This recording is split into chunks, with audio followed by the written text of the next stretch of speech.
बनो वीर, बनो एक मिसाल, हर कैडेट बने भारत का लाल। ज्वाइन करो मिशन, बन जाओ शान, न्यू करियर्स एकेडमी ऑफिसर की पहचान। जय हिंद टू ऑल एस्पिरेंट्स जो सीएपीएफ दे रहे हैं। एग्जैक्ट 21 दिन रहते हैं, 21 days are left for your paper. Well, a lot of people asked me, sir, paper 2, especially essays, how to prepare for it. What I've done is जो हमने इस Sunday paper लिया था पेपर 2 का, उसके 6 essays को एक्सप्लेन किया है, कैसे बोल सकते हैं, किस तरीके से लिख सकते हैं। It's a very detailed answer and very clearly understand this. अगर आपको 300 पेज का essay, आपको सिर्फ 30 वर्ड्स पे कॉन्सेंट्रेट करना है। What are those 30 words I've specifically told in this video? And to make it simpler for you, listen carefully. हमारे 8 papers हैं या 10 पेपर्स हैं जिसको मैं स्टेप बाय स्टेप अपलोड करूंगा, and I promise you, again I'm repeating the word promise, cracking of the paper, 50% of it will come in your paper in CAPF. I'm telling you beforehand. इस series में कुछ नहीं है, 6 assess के questions हैं जिसको हम डिस्क्राइब कर रहे हैं कैसे आप लिख सकते हैं। सेकेंड सीरीज में हम डिस्क्राइब करेंगे जो आपकी रिपोर्ट राइटिंग है वो कैसे कर सकते हैं।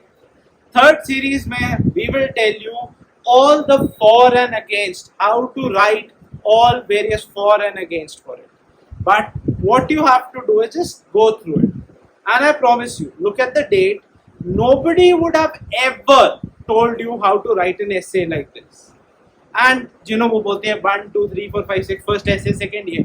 I am telling you exactly how to write an essay in the most effective way. I don't want to waste any more time. Let's quickly go to the video and let's understand how to go about the essays. 6 questions आपके सामने हैं। अगर आप चाहते हो, आप कुछ मत करना, वीडियो पॉज करना, वो 6 क्वेश्चन को देखना, आप खुद से अटेम्प्ट कर लेना। उसके बाद go back to the video and see what you've done wrong and how you could have improved yourself. इसके लिए it's a free mock test basically आपके लिए, आप कुछ मत करो, वो ट्राई करो। This video will effectively tell you how to answer it also later on, and you can easily mark yourself. What I've told is a very simple thing. So before wasting it, let's not waste any more time और हम start कर देते हैं with the paper that we have. Now, there are a total of 6 questions which are there. This is exactly the mock that we will be doing. Exact same. And again, I'm repeating, यही आएगा, कुछ और नहीं आएगा। आप अपने जितने भी previous mocks हैं और जब आप आगे mocks आएंगे, इसमें से एक क्वेश्चन आएगा आपका related to paper 1. इसमें 2 बेसिक्स हो गए थे। एक तो क्लाइमेट, इंडियन डेमोग्राफिक डिविडेंड, आप इंडियन इकोनॉमिक ज्योग्राफी में जाओगे, उससे ये क्वेश्चन उठाए गए।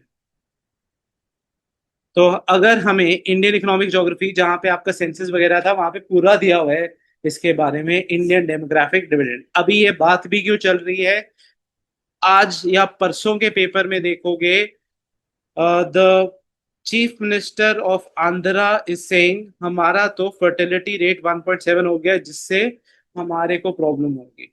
Just an example. तो anything related to current affairs और जहां से आप सोर्सेज उठा सकते हो, वो चीज है। अब हम आते हैं पहले ऐसे में, the challenge of securing India's border, integration technology with human intelligence.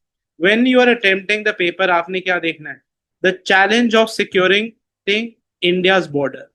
My introduction should be what is India's border. India के बॉर्डर की अगर बात करें, स्टेप बाय स्टेप पॉइंट्स लिख लो। हमारे पास 1500 किलोमीटर्स का बॉर्डर है जो स्ट्रेच करता है, डेजर्ट से, माउंटेन से, कोस्टल है। 2 टाइप के बॉर्डर है, एक लैंड बॉर्डर्स और एक coastal borders. Is it clear? अब अगर मैं मैप बना सकता तो मैं एक इंडिया का मैप बना देता, उसमें ये सब मार्क कर देता, और मैं क्या यूज कर लेता, जैसे उसमें बॉर्डर में मार्क कर देता कि ये बॉर्डर है पाकिस्तान के साथ, ये अफगानिस्तान और ये सब के साथ। तो मेरे को सिर्फ डिस्क्राइब करना कि इंडिया का इंटरनेशनल मैरीटाइम बॉर्डर कौन सा है और इंडिया का कोस्टल बॉर्डर कैसा है। So this is the introduction of this thing. Is it clear? ये क्या रहेगा हमारा इंट्रोडक्शन। अब आ जाता है integrating technologies with human vigilance. इस पे आपने 30 वर्ड से ज्यादा वेस्ट नहीं करना। The securing what is India border, 30 word भी मैं ज्यादा बोल रहा हूँ। 20 वर्ड के अंदर अगर आप डायग्राम बेस कर दोगे, बहुत इजीली उसको इन्फॉर्मेशन मिल जाएगी कि आप क्या बोलना चाहते हो। उसके अंदर 2 पॉइंट्स में बता दो, India border is over 1500 kilometers. Is it clear? Effective managing these frontiers requires a dynamic approach. अब words क्या use करने हैं? Dynamic. ये words लिखने लिख दो. These are your key words which you'll be doing. Dynamic means changing. Dynamic का मतलब क्या होता है? Changing. अभी पहले हमें मैन पावर ज्यादा चाहिए थी, अब मैन पावर क्या होगी है? तो मैंने यूज क्या कर दिया word dynamic. Is it clear? तो इंपॉर्टेंट वर्ड्स देखो क्या हमारे को क्या करना है. It's a dynamic approach that moves beyond traditional patrolling. Patrolling पहले होती थी, अब क्या हो गया? चेंज. सो इंपॉर्टेंट वर्ड्स मैं बता रहा हूं जो आपको अपने एसएस में यूज करने हैं. पहला क्या है? डायनेमिक. अब मॉडर्न सिक्योरिटी की बात करें, it's a paradigm necessity. Paradigm means a model है. एक और वर्ड आपको हर एक गवर्नमेंट स्कीम में दिखेगा, paradigm. It's a prototype model of seamless integration of advanced technologies with what? Indispensable elements of human intelligence. Integration of what? Technology with human vigilance की बात करते हैं. That is the किसको counter करने के लिए? अगर मैंने मैप बनाया होता तो मैं लिख देता पाकिस्तान बॉर्डर में क्या है? टेररिज्म. बांग्लादेश बॉर्डर में क्या है? Illegal immigration, smuggling, trafficking. तो अब ये सब मार्क कर देते पॉइंट्स में. ये सब चीजें मेरी ऑलरेडी, अगर मैं डायग्राम ड्रॉ करता, ऑलरेडी सब मार्क हो. क्लियर? उसके बाद मैंने ये सब चीजें लिखने की जरूरत नहीं पड़ती. सिर्फ मेरे को क्या लिखना पड़ता है? ये बॉर्डर है. हाँ भाई, हमें क्या करना है? डायनेमिक चेंजेस हो रहे हैं. बस ये मेरा 30 वर्ड्स का हो गया, जो मेरे को अगर खुद से लिखना पड़ता 60 वर्ड्स का हो. क्लियर हो नॉट? सिंपल है ना. मैंने क्या बताया? इंडिया का मैप ड्रॉ करो, बॉर्डर बता दो. अब मुझसे कई पूछते हैं कि इंडिया का मैप और ये इंट्रोडक्शन क्यों करना है. वापस एक सिंपल सी चीज बोल रहा हूँ, कोई भी गवर्नमेंट स्कीम्स है. अब प्लीज, मैंने क्या किया, 4-5 गवर्नमेंट स्कीम्स का आपको सिर्फ स्क्रीनशॉट ले ली. गवर्नमेंट, ये गवर्नमेंट की वेबसाइट है. जैसे मैंने बोला प्रधानमंत्री आशा, इसमें क्या है? Price support scheme, PSS. Mnemonic लिखते रहते हैं, उसके अंदर डिस्क्राइब कर दिया ये. Second, price deficiency payment scheme, उसको डिस्क्राइब कर दिया. इन्होंने क्या कर दिया? फ्लो चार्ट फॉर्म में पा दिया वेबसाइट में. Plot pilot of private procurement and stock list scheme. 3 basic सब एजेंडास पा दिया. सबको क्या कर दिया? क्लासिफाई कर दिया. अब इतना टाइम नहीं है. सिमिलरली एग्जांपल, नमो ड्रोन दीदी. सबसे पहले क्या किया? इज अ स्कीम के बारे में बताया. सेंट्रली, मैं स्कीम, गवर्नमेंट स्कीम से बता रहा हूं. जो ये जॉब किसका है? सिविल सर्वेंट्स का. लिखना इजी तरीके से. आपको यही तो बोल रहे हैं कि ऐसे में लिखना है. क्या है? सेंट्रली स्पॉन्सर्ड स्कीम बताया उसके बारे में. Aiming to empower women led self help groups by equipping them with drone technology. Is it clear? फिर अब पूरा पढ़ने की जरूरत नहीं है, क्योंकि हमने तो बताना है कि कैसे लिखना है. Features point wise. Do not try to write big essays. Point wise. अब आपके सामने है, मेरे को ऐसे कहां पे दिख रहा हूं? मैंने पॉइंट वाइज देख लिया, पढ़ लिया, ऊपर से खत्म. Next, benefits, empowerment of women. फिर एक्सप्लेन कर दिया कैसे. नेक्स्ट क्या बताया? Enhancement of agriculture efficiency. As an examiner वो सिर्फ आपके ये जो पॉइंट्स है ना, उसको चेक करेगा major. If he sees you have knowledge about it, you automatically get complete marks. Let's say more schemes. आपको लगता है ये भी है, हम यूज कर लेते हैं. सर्वे ऑफ विलेजेस अबाउट आबादी and mapping with improvised technology in village areas. Savita इसमें आएगा. गवर्नमेंट ने अभी भी लॉन्च किया. Is it clear? इसको क्या बताया? Again introduction. किसकी है? Nation wide launch by this on so and so date. Completion of pilot phase in 9 states. Scheme is a reformative step towards establishment of clear ownership of property in rural areas. Savita scheme क्यों prime minister ने अभी recently बोला था? इससे क्या हो जाएगा? लोग अपना लैंड बेच सकते हैं, उनको लैंड की वैल्यू का वैल्यू. जब लैंड ही नहीं उनको पता ये चीज. फिर देखो ऑब्जेक्टिव्स पॉइंट वाइज. सारा का सारा क्या होगा? Point wise. कोई ऐसे लिखा है इन्होंने? इसी से रिलेटेड आ गया नक्शा. What is it? Pioneer one-year program launched by Department of Land Revenue. It aims to revolutionize urban land records. कैसे? सब क्या होएगा? Through digital technology. Why नक्शा? देखो इंपॉर्टेंट चीजें मार्क कर दी. अब इसने क्या बता दिया, यूजिंग कटिंग एज टेक्नोलॉजी, और उसके बाद initiative is being implemented with technical support. किस किस की सपोर्ट? पॉइंट वाइज है, आपने यही पढ़ा। क्लियर और नॉट? सिंप्लीफाइड है कि नहीं? बोल्ड या फिर इंपॉर्टेंट वो मार्क करो, वो चीज है। कहाँ कहाँ पे है ये देखो, पॉपुलेशन ये है, एरियल क्या है, फाइंडिंग क्या है। तो इतना तो हमें पूछा भी नहीं है, तो गवर्नमेंट ने ये क्यों इंट्रोड्यूस किया, ये सब उसमें क्यों पाया है आपके वेबसाइट्स में, टू मेक इट इजियर। तो आपका भी यही ऑब्जेक्टिव है, जो एग्जामिनर है उसको इजी करके बताना। समझ आ गया कि नहीं आ गया?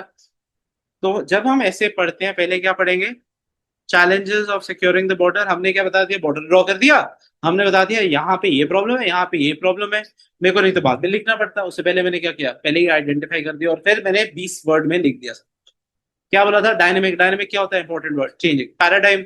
मैं कीवर्ड्स बताऊंगा जो लिखने हैं।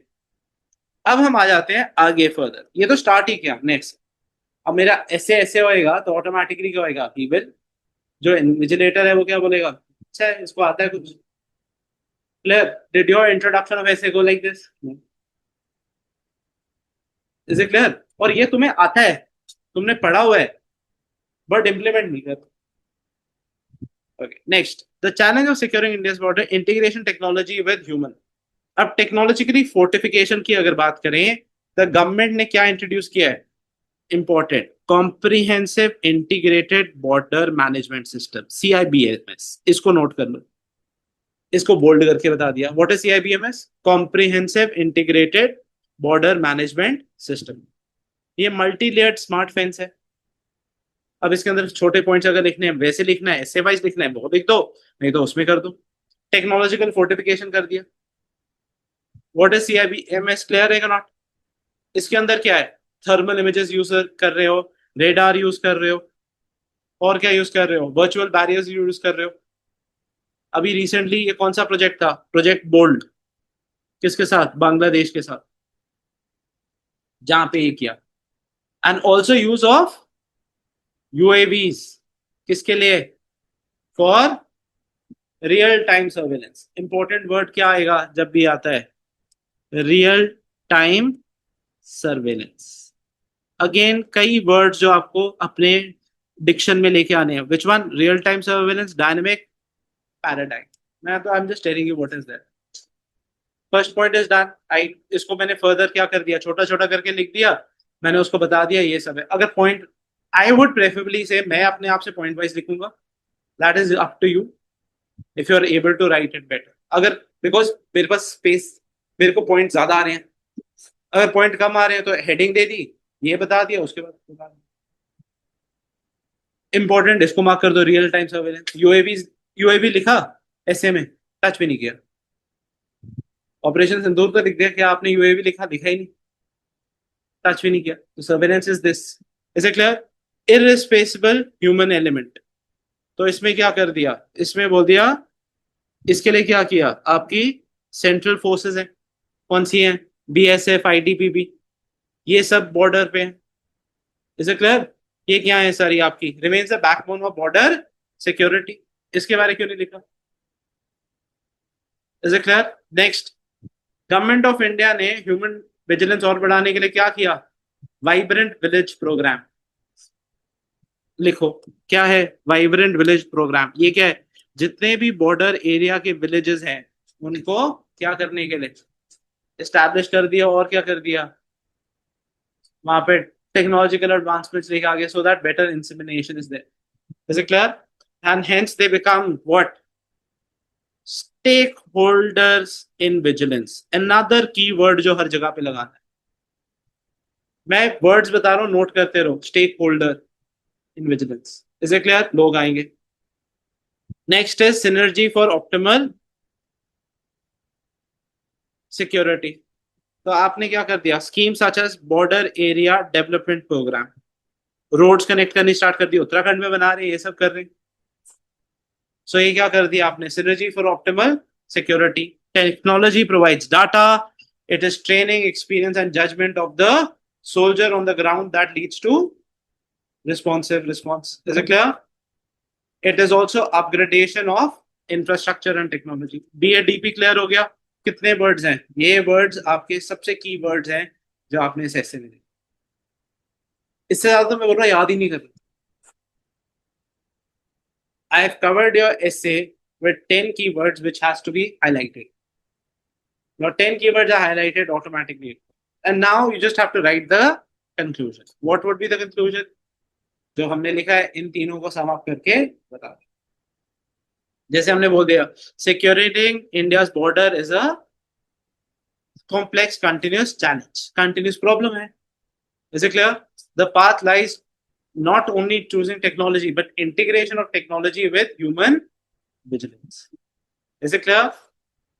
Investing in what? Cutting edge technology along with more vibration of what the government is doing, connecting the border villages with the mainstream. हो गया इससे? फर्स्ट ऐसे क्लियर हो ना? एनी डाउट्स विद दिस हो ना? कोई डाउट इसमें? क्या मैं इसे रब कर दूं? पहला क्लियर हो गया, वर्ड सारे क्लियर हो गए। I am taking my time just explaining this to you so that you get the thing. इससे ज्यादा आपको याद रखना नहीं है। मैंने तो सिर्फ 10 वर्ड बोले हैं कि आपको याद रखने हैं। कभी भी ऐसा पेपर आएगा उसमें 10 वर्ड ये याद करके प्रॉपर्ली उसको फर्दर एग्जाम्प्लीफाई करो। क्लियर और not? These are the ones. India's demographic dividend. Demography क्या होता है? जो डेमोग्राफिक डिविडेंड होता है, जो लोग काम करने वाले होते हैं, उसको बोलते हैं demographic dividend. Is it clear और नॉट? इंडिया हैज, अब ज्योग्राफी का था, इंडिया की यूथफुल पॉपुलेशन सबसे बड़ी है दुनिया में। क्लियर? पूरा का पूरा अगर आप इंडियन इकोनॉमिक ज्योग्राफी के नोट्स में जाओगे उसमें यह भी बताया हुआ है कौन सी स्कीम्स है, क्या प्रॉब्लम्स हैं अगर डेमोग्राफिक डिविडेंड को प्रॉपर्ली यूटिलाइज ना किया जाए। क्या क्या प्रॉब्लम्स हैं? ड्रग एडिक्शन, टीन प्रेगनेंसीज, ये सब आपका ये इकोनॉमिक ज्योग्राफी में से है जो एक क्वेश्चन आता है। क्लियर और नॉट? ओके, अगर हम बात करें व्हाट इज द इंडिया की मीडियन एज कितनी है? 28 साल। दो इंपॉर्टेंट पॉइंट्स क्या बताने हैं? Youngest youthful population, world's largest youthful population. Second, what is the median age? 28। Hence it provides an opportunity for accelerated growth. क्या मैंने यूज किया वर्ड? Accelerated growth. अब ट्रांजिशन वर्ड, हाउएवर, सेम आपके उसमें दिया हुआ है नोट्स में। If this is not properly channelised it can lead to a, instead of a boon it can become a pain. Is it clear or not? This is there. It can become a liability instead of an asset. Any doubts with this? Clear? ये हमारा क्या? If it is not properly channelized it can soon become from boon to a bane. मैं asset से liability भी बोल सकता था पर मैंने यूज नहीं करना चाहता था उनका वर्ड्स जो ऐसे में दिया है। क्लियर और not? Potential as an asset, अब इसमें मेरे को बताओ कैसे हो सकता है। आप गवर्नमेंट स्कीम्स बताओ जहां से गवर्नमेंट ने कुछ चीजें लॉन्च की कि जिससे कि ज्यादा से ज्यादा यूथ एम्प्लॉयमेंट हो जाए। Make in India, startup India. Is it clear? The potential of an asset, large workforce है, लार्ज एम्प्लॉयमेंट अपॉर्चुनिटीज है, लार्ज प्रोडक्शन कैपिटल है। अब इसको फर्दर, इतना समझ आ गया? इसको फर्दर एक्सप्लेन करना है। इसके अंदर स्कीम्स कौन सी आ गई? Make in India, startup India, Atal innovation mission. 3 government schemes को बीच में हमने ऐड कर दिया। एग्जामिनर देखता है वो तो कहता है इसको सब आता है कि the essay is not going to be 300 words. The essay markedly is 20 to 30 words properly marked. I am not going to read further. What I'm going to read is your heading. What is my heading? In this case, the potential of an asset. Potential of an asset के अंदर क्या था? Workforce है, capacity building है, ये सब मैंने लिख दिया। उसके बाद क्या कर दिया? 3 मेजर स्कीम्स बता दो। कौन सी है? Make in India, startup India and Atal innovation. 3 schemes लिख दी। So now my examiner is very happy. यहां तक देख के कहता है इसको तो आता है ऐसे। पहले डेमोग्राफिक डिविडेंड हमने बात किया, हमने बता दिया उसको मेजर फैक्ट्स क्या है। Clear? Next, risking of becoming a liability. तो क्या है रिस्क? कैसे है कि अगर जॉब्स ना मिले, ये सब ना मिले, तो अगर आप अगेन नोट्स में जाओगे उसमें क्या दिया था? उस टाइम पे स्कीम होती थी प्रधानमंत्री कौशल विकास योजना। उसको चेंज करके better insemination of youth into the process के लिए क्या किया है? National education policy. दूसरा क्या है? Skill India mission. These are schemes that government is launching. Is it clear? तो हमने उसमें लास्ट में हम क्या बताएंगे? प्रधानमंत्री कौशल विकास योजना, जो आपके नोट्स में गिवन है, पढ़ा है ना अभी, जो गौरव सर करा रहे हैं इकोनॉमिक ज्योग्राफी में। डेमोग्राफिक डिविडेंड का चैप्टर खोलना, जहां पे वो दिया हुआ है, उसमें प्रधानमंत्री कौशल विकास योजना दिया हुआ है। So it is for industry relevant skill training और ये सब। हाँ, स्किल डेवलपमेंट, प्रधानमंत्री कौशल विकास योजना। यस, वो वाला बात उसमें से, वो पूरा का पूरा इकोनॉमिक ज्योग्राफी है। ये तो आपके नोट्स में से है। हेंस फाइनली क्या बताएंगे? कंक्लूजन। क्लियर और नॉट? मैंने क्या बताया? 10-20 पॉइंट बता दिए, that's it. Now climate change as a non transitional traditional security threat to India. Non traditional, traditional क्या होता है? जैसे हम बोला पाकिस्तान तो हमारा ट्रेडिशनल थ्रेट है। अब इसके अकॉर्डिंगली हमने क्या बोला? जो हम अभी सोचते नहीं। Okay, is it clear? Generally national security हमको हम किस नजर से देखते हैं वो बोलता है। अब इसको बेटर इंग्लिश करने के लिए, generally seen through the prism of military aggression और मिलिट्री थ्रेट्स, है ना? Through the prism, prism means जो हम देखते हैं, thought process. Prism of military threats और मिलिट्री टेररिज्म और टेररिज्म। 21st सेंचुरी में ये चेंज हो गया है। ट्रेडिशनल और नॉन ट्रेडिशनल को डेफिनेशन मैंने उसे बतानी है। उसको क्या पता? तुम्हें पता था नॉन ट्रेडिशनल क्या है? तो पहला वर्ड एज ए सेट, इसको देखे करो, खुद को एक्सप्लेन कर दिया। पहला क्वेश्चन तो खुद से ये होना चाहिए, ट्रेडिशनल है नॉन ट्रेडिशनल में फर्क क्या होता है? Traditional is this. अब वर्ड क्या यूज किया? प्रिज्म। जो हम बोलते हैं ना दायरा, उसको बोल दिया प्रिज्म में। Is through this. Is it clear? What it does, 21st century landscape में अब चेंज हो गया। अब क्या हो गया? नॉन ट्रेडिशनल थ्रेट्स कौन से आ चुके हैं? Climate change. Is it clear? और क्या हो गया? Which is now a threat multiplier for India. एक और वर्ड होता है कास्केडिंग। ये जनरली मैं बहुत यूज करूंगा एनवायरमेंट के लिए। Cascading means further enhancing. Enhancing की जगह यूज कर दिया cascading. It has effects on water, food, energy, security. कितनों में खाना नहीं मिलेगा, पानी की प्रॉब्लम हो रही है। इज इट क्लियर और not? And also has the potential to cause social unrest और ट्रिगर पैनिक, डिस्प्लेसमेंट। अब क्या हो रहा है? पहाड़ टूट रहे हैं, तो उसकी वजह से क्या हो रहा है? लोग इधर से उधर जा रहे हैं, डिस्प्लेस हो रहे हैं ना, अपने घर से दूर हो रहे हैं। सो वर्ड क्या यूज किया? Displacement, security, social panic. Clear और नॉट? अब इसमें आ गया रिसोर्स सिक्योरिटी एंड कॉन्फ्लिक्ट। पहला पॉइंट हमने बताया रिसोर्स स्केर्सिटी और कॉन्फ्लिक्ट। ग्लेशियर्स मेल्ट हो रहे हैं। अब मैं अभी रिसेंट की बात करूंगा। ग्लेशियर्स मेल्ट हो रहे हैं, जिससे जो नॉर्दर्न रिवर्स हैं, जो हमारे नॉर्थ इंडिया का लाइवलीहुड है, जिससे वो एग्रीकल्चर डिपेंड करता है, वो ऊपर नीचे हो रही है। पेरिनियल सोर्सेस हमारे मेल्ट अगर दूर हो जाएं, तो ऑटोमेटिकली क्या होगा? इराटिक मॉनसून हो रही है, लैंडस्लाइड्स हो रही है, आपके फ्लडिंग हो रही है, जिसकी वजह से जो इस साइड पे कभी नहीं होती थी, हरियाणा पंजाब में अभी फ्लडिंग हो रही है, जिससे क्रॉप्स डिस्ट्रॉय हो रही है। क्रॉप्स डिस्ट्रॉय होंगी तो ऑटोमेटिकली क्या है? Resource security, which is going to cause food security. ये वर्ड्स पे ट्रिगर करना, इसको अंडरलाइन करना। Is it clear? क्या करेगी? Food security. Flash points between interstate, example Punjab Haryana. मैं सिर्फ एग्जाम्पल दे रहा हूँ जो अभी आपके सामने हो रहा है, आपको सबको पता है। पंजाब बोलता है जब बारिश नहीं होती तो हरियाणा पानी ले जाता है, अब बारिश हो रही है तो हरियाणा बोलता है पानी मत दो। हिमाचल ये पंजाब को बोलता है। तो इंटरस्टेट प्रॉब्लम्स आ रही है, लड़ाई चल रही है कि नहीं चल रही? पंजाब बोलता है पानी नहीं दूंगा, हरियाणा बोलता है पानी दो। सो ये क्यों नहीं लिखा? ये तो सिंपल था, और ये सब तुम पढ़ रहे हो पेपर में। Is it clear? इंटरस्टेट।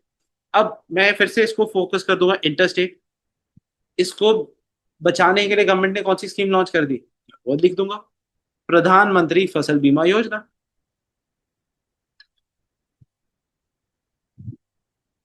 कितने वर्ड लिखे हैं मैंने? मैक्सिमम 10 वर्ड या 20 वर्ड पे स्ट्रेस किया होगा। 20 वर्ड पे मेरे को नंबर अच्छे मिलने शुरू हो जाते हैं। क्लियर हो ना? तो तुम्हारा जब ऑब्जेक्टिव होता है, मैं इस पे बहुत टाइम लगा रहा हूँ, जब तुम्हारा ऑब्जेक्टिव होता है ना पेपर देने का, it is just concentrating on the first 20 words that come to your mind. 20 word लिख दो साइड पे, उसी पे तुमने पूरा ऐसे लिखना। अभी मैंने तो आधा ऐसे लिखा है, I know for sure he has to give me marks, क्योंकि मैंने स्कीम बता दी, ये सब बता दिया। क्लियर हो नॉट? अब आया डिस्प्लेसमेंट और इंटरनल सिक्योरिटी। 7500, अब एक तो हमने नॉर्थ की बात कर दी, साउथ की बात करते हैं, कोस्ट लाइन्स की। कितनी बड़ी कोस्ट लाइन है इंडिया की? 7500 किलोमीटर्स की तो कोस्ट लाइन है। हाई सीज आ जाएंगे तो वनरेबल कितना है हमारा? Is it clear? Because of high seas, submerging of cities, cyclones आ चुके हैं आपके, डिजास्टर मैनेजमेंट की कितना हो चुका है, जितना भी कोस्टल एरियाज है, उड़ीसा का एग्जाम्पल है, Maharashtra, Gujarat. Is it clear और नॉट? अब हमने क्या पकड़ लिया? सेकंड हमने क्या भैया पकड़ा क्लाइमेट में? Coastal areas. पहले हमने क्या पकड़ा? What did we hold first time? The northern states. Then we do this. अब इन रिस्पॉन्स, अब हम बात करते हैं इंडिया ने क्या किया। इंटीग्रेटेड रिस्पॉन्स के लिए इंडिया ने क्या किया? National action plan for climate change. ये पढ़ा हुआ है कि नहीं करंट अफेयर्स में? मैंने अभी कराया था ना, एनएपीसीसी। और क्या किया? India is part of very important alliance, इस पे भी हमने लिखना है, inter solar alliance. Is it clear? India has been able to generate maximum electricity recently. There are number of state जहां पे हाइड्रो से किस में चेंज हो रहे हैं? Solar. And national adaptation fund for climate change. 3 word लिखने हैं जो गवर्नमेंट कर रही है। ये तो स्कीम्स पता थी ना, आईएसए पता थी, है ना, एनएपीसीसी ये तो तेरे को पता है Rakesh, you know this NAPCC. NAPCC national action plan for climate change किसके अंदर आता है? MOEF, ministry of and forest, उसमें था। क्यों नहीं ऐड किया? हो गया हमारा ऐसे। एंड फाइनली हमने क्या यूज कर देना है? Conclusion. India requires a paradigm shift, and shift वही वर्ड क्या है यूज करना है? Paradigm, prototype shift. Securing India's future requires a paradigm shift integrating climate resilience to all the facets of national planning. Use word मैं फिर repeat कर रहा हूँ, क्या use करोगे? Paradigm. All government schemes uses this. Now we come to judicial activism and judicial overreach. Let's start with it. Now we start with the fourth one. That is judicial activism and judicial overreach in India, a fine line. First of all, a lot of people have a problem with what is judicial activism and judicial overreach. Could you please tell me what is judicial activism and judicial overreach? When we talk about it, who is the guardian of the Indian Constitution? We say Indian judiciary, or by the Constitution, it is the judiciary which is the guardian of the Indian Constitution. Bharat के संविधान को अगर कोई protect करता है वो कौन है? Judiciary. And it has often stepped into protection of fundamental rights. जहां पे भी सिटीजन के फंडामेंटल राइट्स इंक्रोच होते हैं तो कौन आ जाता है? Judiciary. And uphold the rule of law through judicial activism. Rule of law through judicial activism. This proactive role, मतलब प्रोएक्टिव क्या होता है? खुद से, सुमोटो एक और वर्ड होता है। जो ये proactive role, that has been crucial for which justice? Social justice. मैं ये बता रहा हूं कि क्या कहता है को in terms of it. Is it clear? But एक fine line है, because the question says a fine line. What does a fine line mean? एक दायरा है, उसके beyond आप नहीं जा सकते। Now, what it means in this case, there's a contest between activism and judicial overreach. Activism जरूर ठीक है, जहां पे rule of law आप होल्ड कर रहे हो, पर overreach है जब आप beyond domain चले जाओ। जुडिशरी एग्जीक्यूटिव का रोल नहीं कर सकती, जुडिशरी लेजिस्लेचर का रोल नहीं कर सकती, सिर्फ रोक सकती है। इज इट क्लियर और नॉट? है ना? फाइन लाइन का मतलब होता है एक दायरा, उस दायरे को नहीं क्रॉस कर सकती। तब अगर जुडिशरी बोले मैं ही एग्जीक्यूटिव का रोल करती हूँ, मैं ही लेजिस्लेचर करती हूँ, वो बोलते हैं फाइन लाइन को तोड़ देना। जुडिशरी जरूर बोल सकती है कि आपने ये करना है, बट वो रोल नहीं कर सकती। तो हमें पता है 3 ऑर्गन्स हमने पॉलिटी में पढ़ा है, judiciary, executive और legislature. All 3 have to be independent. जब हम बोलते हैं जुडिशियल ओवररीच, इसका मतलब है जुडिशरी किसका रोल कर रही है, एग्जीक्यूटिव और लेजिस्लेचर का। ये पॉलिटी से रिलेटेड है। Is it clear? अभी हमने बात किया ये क्यों आ रहा था, बिकॉज अभी recently the vice president of India said how can judiciary tell the nominated people what they have to do, how can they tell the governor what do they have to do? But the point is here also governor is a nominal head, he is not elected by the people. Now further ahead points of discussion की अगर बात करें, judicial activities are a force for good. Judicial activism positive है, overreach को हम negative बोलते हैं। जैसे जस्टिस भगवती ने क्या इंट्रोड्यूस किया, पीआईएल, पब्लिक इंटरेस्ट लिटिगेशन। तो इसमें आप ये पा सकते थे, ये पता है ना पीआईएल किसने शुरू किया, जस्टिस भगवती। ये क्यों नहीं लिखा? जब बोला कि भाई एक दायरा था उसको चेंज कर दिया। इज इट क्लियर और नॉट? सिमिलरली लैंडमार्क जजमेंट्स की विशाखा गाइडलाइंस के थ्रू फॉर सेक्सुअल हैरेसमेंट, इसमें बताओ एक्टिविज्म दिखाया जुडिशरी ने, बोला कि ये गाइडलाइंस है, कोई भी लड़की अगर काम करती है तो ये गाइडलाइंस फॉलो होंगी against sexual harassment. Is it clear और नॉट? वहां पे क्या लिया है, इट हैज टेकन एक्टिविज्म, खुद से स्टार्ट किया है। अब हम बात करते हैं जुडिशियल ओवररीच की। What is the slide into judicial overreach? Overreach occurs when judiciary moves from interpreting the law to making it effectively entering into the policy making. Policy making किसका काम है? Important word क्या है? Policy making. What is policy making? Executive. Judicial का role क्या है? सिर्फ law को इंटरप्रेट करना और उसको ठीक करना, अगर नहीं है। पर अब जुडिशरी अगर जाएगी पॉलिसी मेकिंग में, वो चीज हो जाएगी। Instances like mandating specific economic policies or directing administrative functions have drawn criticism. जैसे अभी recently गवर्नर को बोल दिया आप अपना रोल नहीं ठीक कर रहे। Is it clear? This cannot be done. This cannot be done. These are the things where they have told the president also, you have to give it within 100 days. The constitution has not said it. So that is where we say judiciary overreach. Is it clear? This can lead to what?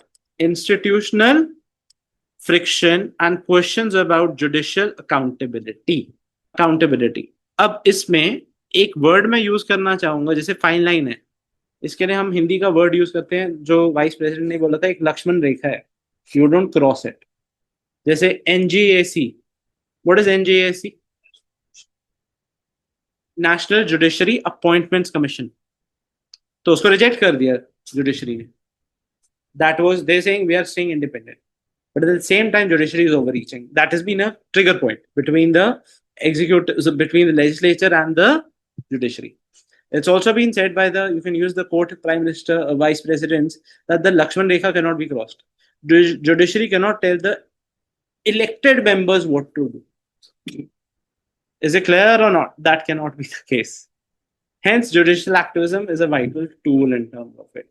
Given a reach, this is the only essay that I would have avoided for a reason, because I do not have much of judgments or anything related to it. लिख तो दिया, बता भी दिया, but because हमें वो तो concrete पता है, इसके अंदर we have to think by ourselves, make our English good to make sure that we get marks for it. Is it clear or not? So when an essay comes, I'm not saying that you should not do it, but out of the ones to choose, I'm also telling you how to choose. I should choose an essay which have more facts and figures about. Activism भी पता है, judicial overreach भी पता है, मैंने बता भी दिया कहाँ पे judiciary overreach कर रहा है, but कोई concrete नहीं है, because दोनों supreme organs हैं जहाँ पे कुछ concrete नहीं बोला गया। बस NJAC यूज कर सकता है और ये सब। Reforming means changing Indian criminal justice system, the path ahead. क्या करना चाहिए, किस तरीके से करना चाहिए। अगर मैं बात करूं इसमें क्या लिखूंगा स्टार्टिंग में, efficient criminal justice is a bedrock to secure society. Bedrock means base है। एक और वर्ड जो आपको यूज करना चाहिए, bedrock means ये नींव पत्थर नहीं बोलते, it's a bedrock for. अगर हम बात करें पुराना रिफॉर्म क्यों लेके आने हैं, क्योंकि जितना भी हमारा क्रिमिनल सिस्टम था, जो क्रिमिनल जस्टिस सिस्टम था, वो किससे बनाया गया है? ओल्ड कॉलोनियल लॉज, अंग्रेजों के लॉज थे। हमने देखा कब आए थे कॉलोनियल लॉज, लॉर्ड मकौले लेके आए थे केनिंग के टाइम पे, आईपीसी पहली बार आया था, पीनल कोड्स और ये सब। Is it clear? इसकी वजह से क्या हो रहा है? प्रोसीजरल डिलेज हैं, बैकलॉग्स हैं, क्या क्या प्रॉब्लम्स है? Words, procedural delays. अब इसमें मैंने थोड़ी सी बता दी, कॉलोनियल लॉज हैं, मैंने बता दी किसके ने कौन लेके आया था, मकौले केनिंग के टाइम पे। प्रोसीजरल डिलेज हैं, और क्या है आपके पास? बैकलॉग्स ऑफ केसेस बढ़ रहे हैं। Hence the important word is justice delayed is justice denied. अब there is a need for, हमने बात कर दिया क्या होना चाहिए, रिफॉर्मिंग। रिफॉर्मिंग ये खुद बोल रहा है। तो अब क्या हुआ, गवर्नमेंट ऑफ इंडिया ने पैराडाइम शिफ्ट इन लॉ लेके आए। अब कौन से 3 नए लॉज आ चुके हैं, पूरा उसी पे लिखना था। 3 लॉज के नाम ही लिख देते, it would have given me a thing. What is the word I am saying? Paradigm shift towards the laws. Use क्या करूं बार बार? Paradigm paradigm paradigm.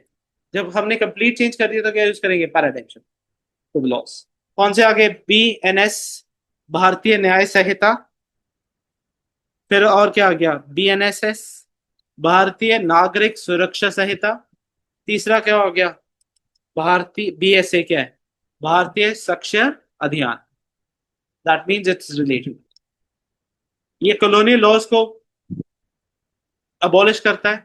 उसके अंदर latest in terms of evidence जो नया है वो सब पे बात हो रही है।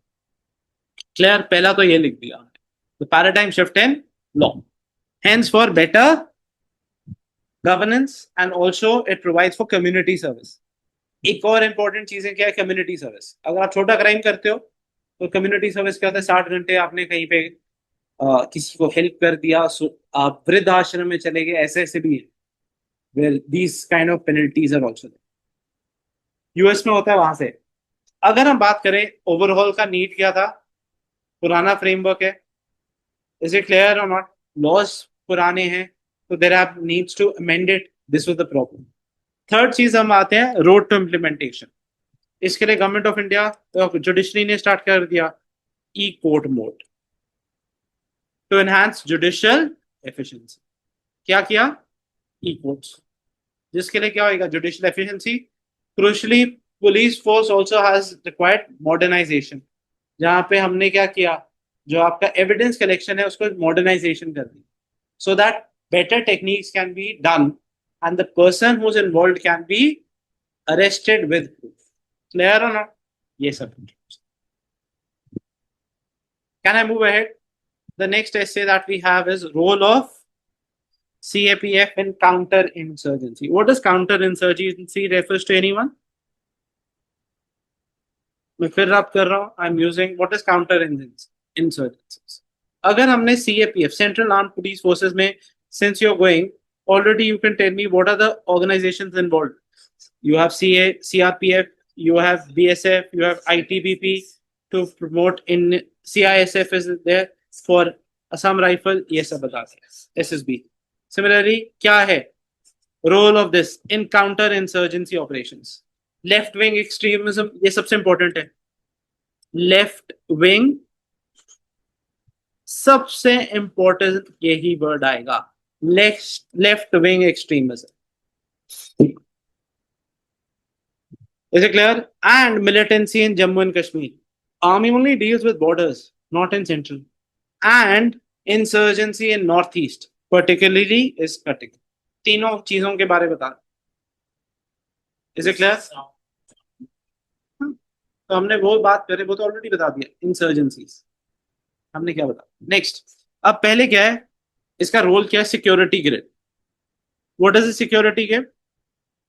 The primary role of central armed police forces is to establish effective security grids. इसको क्या बोलते हैं? Grid. That is what we're talking about. Involves domain what? Patrolling. अब इसमें पॉइंट्स लिख दिया, पेट्रोलिंग, एस्टैब्लिशिंग सिक्योर बेसिस और सैनिटाइजिंग एरियाज। ये बहुत इंपॉर्टेंट है। क्या है? पेट्रोलिंग, सिक्योर बेसिस, ग्रिड क्या है? मतलब कि वो इतने पैराडाइम्स को पकड़ेगी, इतने टाइप्स को पकड़ेगी। Is it clear? And operation space to insurgence, बंद करने के लिए। ESP इज enforcing of security grid and balance basis, security base। जहां से आपने ऑपरेशन लीड कर, जैसे जंगलों में जाते हैं बेस बना लेते हैं, that is what is the third one? Sanitization, जब कोई हेड जाते हैं उसको to deny space to insurgents, sanitization, कि भाई वो काम ना कर सके। जैसे कोई भी जब वीआईपी मूवमेंट होता है उस एरियाज में से कौन कोमिंग कौन करता है? CAP. Is it clear? Second, winning hearts and minds. अब ये इंपॉर्टेंट है। What is this? Involving local police and local people. ये बहुत इंपॉर्टेंट है। समाधान doctrine for left wing extremism. बस इतना सा याद रखना। समाधान टेक्निक क्या है? मेडिकल एड, ये क्वेश्चन भी आ चुके हैं 1 मार्क में। आर्मी में इसको आई थिंक सो बोलते हैं अ, सांत्वना के एक और वर्ड ऐसे बताना। सांत्वना, स्वाभिमान नहीं है, ऐसा कुछ नाम है। फॉर दिस इज समाधान। फॉर सीएपीएफ इनको समाधान बोलते हैं। उसमें होता है बिकॉज आर्मी भी जम्मू कश्मीर वगैरह में ना लोग उनको बच्चों को एजुकेशन दे दिया, हेल्थ एड दे दिया, इसमें ही आता है समाधान टेक्निक। फॉर एलडब्ल्यू क्या है? Left wing extremes. तो लेफ्ट विंग क्या है? जो आपका मार्क्सिज्म है, कम्युनिस्ट। तो जैसे कि अब सारा जो सेंट्रल इंडिया है, आंध्रा हो, अभी आपने देखा आंध्रा तेलंगाना में ये सब ऑपरेशन लीड किए। लोकल लोकल लोगों को कि रादर देन कि वो कम्युनिस्ट की तरफ जाएं या फिर उस तरफ जाएं, हम ये क्या करते हैं, हम इनको रिक्रूट करते हैं, हम उनको इंसर्जेंसी जो करते हैं उनको बुला गया। यस, जो ये है, तो ये जो लेफ्ट विंग एक्सट्रीमिज्म जो बोलते हैं कि हम बेसिक रूल नहीं चलने देंगे, अब वापस लोगों को, वापस ट्राइबल्स को वो कर रहे हो, सपोर्ट कर रहे हो। जैसे क्लियर, हम क्या दे रहे हैं? मेडिकल एड, एजुकेशन, ये सब। इसके लिए स्कूल्स भी बनाए हैं, एकलव्य स्कूल्स। तो इसके लिए since he is talking with central CAPF, we are talking with Samadhan technique. Is it clear? Intelligence and joint operations किसके बिटवीन होते हैं? State police, intelligence agencies. State police से क्यों एम्प्लॉय करते हैं? बिकॉज लोकल लैंग्वेज उनको आती है। मैं पंजाब से रिक्रूटेड हूं, मेरे को क्या लैंग्वेज आएगी? सो स्टेट पुलिस के main employed. Is it clear? Often lead and participate in joint operation. हो गया? ये आपके 6 ऐसे क्लियर हो गए। Given a choice, as I said, you can pick it up. I would have picked up. The only thing I would not have picked up is much of 5. Sorry, much of 4. Because उसमें बस लिखने के लिए points कम, मतलब कि facts मेरे पास बहुत कम। बाकी हो गए तो दबा के facts। Clear or not? आपके हो गए 6 ऐसे।